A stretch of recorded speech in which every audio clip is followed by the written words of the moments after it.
Welcome to the Mobile Home Park Mastery Podcast, where you will learn how to identify, evaluate, negotiate, perform due diligence on, finance, turn around, and operate mobile home parks. And now, here is your host, the fifth largest mobile home park owner in the United States, Frank Rolfe. Most mobile home park deals that have come across your desk are at maybe 80% occupancy. Some are higher, some might be 70%, but typically they're usually at least 2/3 or more occupied. But then there's a whole nother strata of parks that will sometimes come across your radar screen that have enormous vacancy. Those parks only have 10% or 20% occupancy. Should you buy them? Well, there's a whole bunch of considerations you need to know. This is Frank Rolfe, the Mobile Home Park Mastery Podcast. We're going to talk about the science of trying to buy parks that have a lot of vacancy. Let me first tell you, we are no stranger to this concept because we have bought over the past 30 years lots of properties that had very few people living in them on day one, but we ultimately were able to fill them. And there's more to it than just rough luck. It's not really a gambling expedition. So let's go over this roadmap to success with parks that have very, very high vacancy. The first thing you have to figure out in due diligence with a high vacancy park is, can you actually fill the lots? Is the demand there? And that's where the test ad is so very important. You've got to run a test ad, a good one, classified section of the newspaper, Facebook Marketplace, anywhere you want, and you're going to need to see over maybe a 10-day run, that's what a classified ad is, how much demand that market has. Now, a good mobile home park will get over a 10-day period typically 20 or 30 calls. And the general rule is 3 calls equals 1 showing, and 3 showings equals 1 application. So if I had 30 calls in a certain period of time, that would give me probably 5 applications. But if you're looking at a park with extreme amount of vacancy, that may still not be enough. If you're trying to fill 100 lots, for example, think how many applications you'll have to get to fill 100 lots. Because a lot of people who want to buy a mobile home in that mobile home park, well, they may not have the necessary amount for the down payment, or they may not earn enough to qualify. So you may burn a whole lot of applications to get one home out the door. We've had properties that required 25 or 30 applications to get one sold. So you have to have screamingly high demand if you're buying a park that has a massive amount of vacant lots. Now, we've owned mobile home parks where we've been able to fill 100 lots in a given year, roughly 2 a week. But when you go around trying to sell 2 homes a week, you have to have white-hot demand. Your phone has to be ringing off the hook. You've got to have people stopping their cars at your office, walk-ins on a daily basis, to get enough bodies in the door to have any prayer of getting enough applications to get the homes out the door. So make sure you've got plenty of demand. You also have to make sure that you can bring in homes that will meet the criteria of your customers, because not all parks can handle brand new homes. A brand new mobile home today, you're probably looking in a park, setup, skirt, utility hookup, air conditioning, $70,000 or $80,000. In a lot of parts of America, a $70,000 or $80,000 mobile home isn't going to work. People can't afford to make it happen. A used home, on the other hand, is about half that amount. If you're going to go with the used homes, though, the question is, can you find enough used homes? So for that, in diligence, you'd want to check your repo lists of people like 21st Mortgage, Vanderbilt, talk to some home wholesalers and see what's out there available in your area, in that state, regarding used homes. Another item you have to do is you have to figure out, will the city allow you to fill those vacant lots? Because some cities, many cities, perhaps most cities, they don't like mobile home parks and mobile home park residents. They do not view them as a positive for the city. And they're going to be irritated if you want to start bringing mobile homes and mobile home park people into that mobile home park. So make sure the city is not going to fight you. When you ask the city, how does it work to bring in a mobile home, you want them to tell you, well, here's the procedure. You fill out this application, you bring in the home, we inspect it, we green tag it, and you hook up your utilities.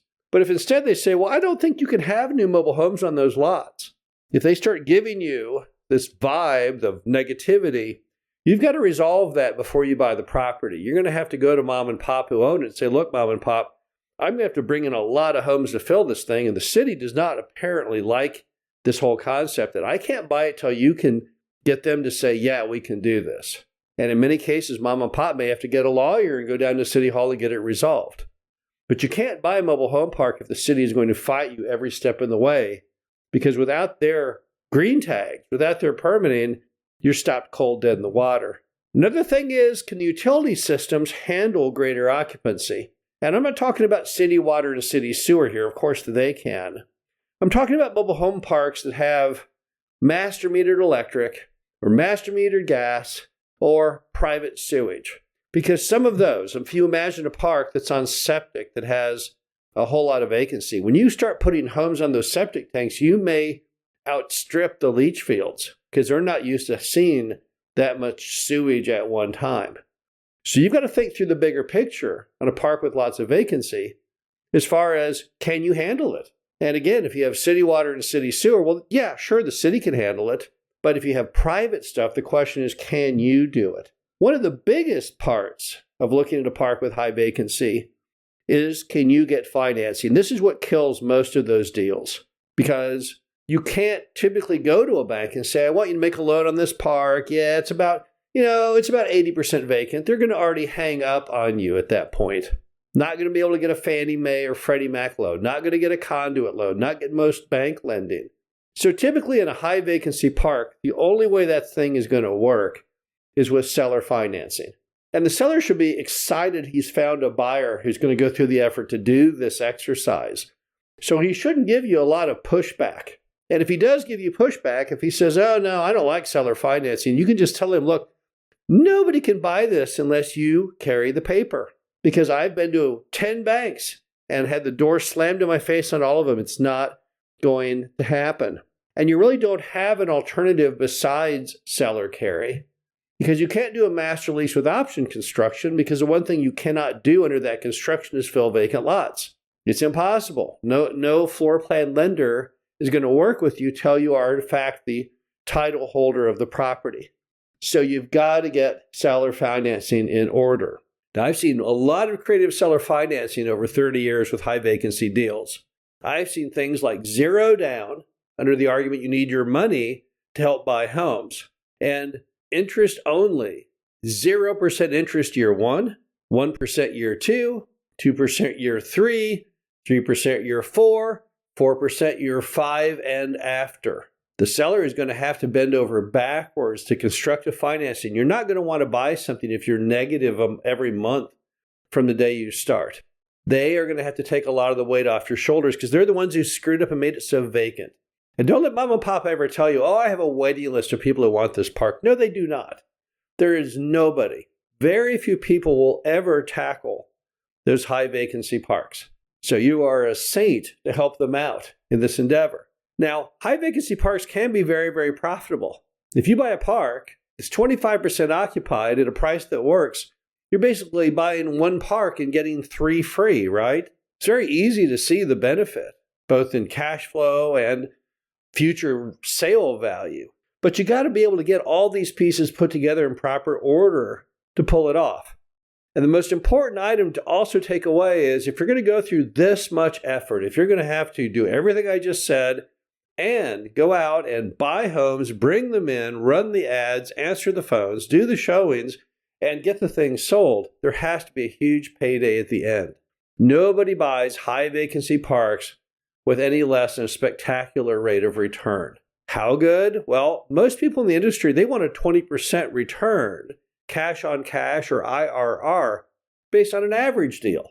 This is not an average deal. This is a very, very difficult deal. This is a level of play at the highest, most advanced level.